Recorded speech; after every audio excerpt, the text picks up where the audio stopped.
Assalamualaikum warahmatullahi wabarakatuh. Cikgu Nur Azlina binti Maisa daripada SMK Pokok Sena. Hari ini cikgu akan menerangkan tentang tajuk 10.2 iaitu perkembangan dan teknologi dalam penerokaan angkasa lepas.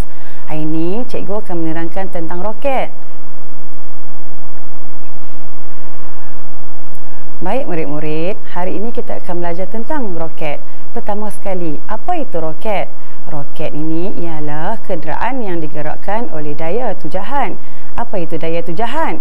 Daya yang menolak sesuatu objek ke hadapan ataupun memberikan tolakan untuk pergerakan hasil daripada pembakaran bahan api.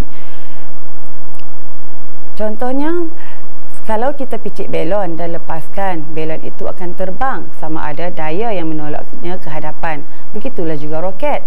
Ia bergerak hasil daripada pembakaran bahan api yang menghasilkan tujahan. Sekarang, mari kita tengok roket ini digunakan untuk apa? Yang pertama, roket digunakan untuk menyelidik angkasa. Dengan roket, angkasa dan peralatan sains boleh dihantar ke angkasa. Yang kedua, roket digunakan untuk melancarkan satelit. Satelit ini penting untuk komunikasi, ramalan cuaca dan juga peta digital yang kita guna setiap hari. Dan yang ketiga, roket juga digunakan dalam misi tentera. Contohnya sebagai senjata atau peralatan pertahanan. Baiklah murid-murid, hari ini kita nak belajar tentang bagaimana roket boleh bergerak naik ke angkasa. Untuk memahami benda ini, kita kena tahu satu hukum sains yang sangat penting, iaitu hukum ketiga Newton. Apa maksudnya? Setiap tindakan akan menghasilkan reaksi yang sama besar tetapi berlawanan arah.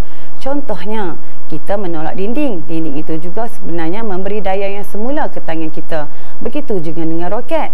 Bila roket membakar bahan api, ia akan melepaskan gas panas dengan laju ke bawah. Sebagai tindak balas, ada satu daya yang sama besar menolak roket ke atas. Inilah sebabnya roket boleh naik tinggi meninggalkan bumi. Sekarang, cikgu akan tunjukkan contoh roket yang digunakan untuk menghantar manusia ke angkasa.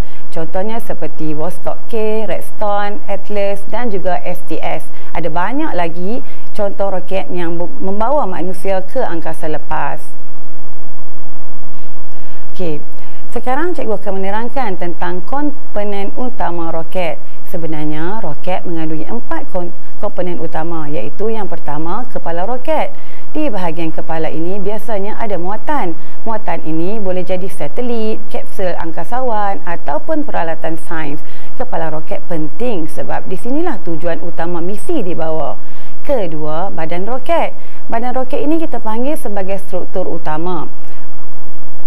Ia berfungsi untuk menampung semua bahagian lain dan memastikan roket kekal stabil semasa dilancarkan. Yang ketiga, bahagian tangki roket. Bahagian ini sangat penting ya murid-murid sebab ia menyimpan bahan api roket. Bahan api ini boleh dalam bentuk cecair atau pepejat. Bahan api inilah yang nanti akan dibakar untuk menghasilkan daya tujahan. Okey, untuk pengetahuan murid, bahan api yang kita gunakan adalah hidrogen cecair di dalam roket. Yang keempat, bahagian enjin roket. Enjin ini boleh kita katakan sebagai jantung roket. Fungsinya adalah untuk menjana daya tujahan. Apabila bahan api dibakar dalam enjin, ia akan mengeluarkan gas panas yang dilepaskan ke bawah. Akibatnya, roket akan ditolak ke atas.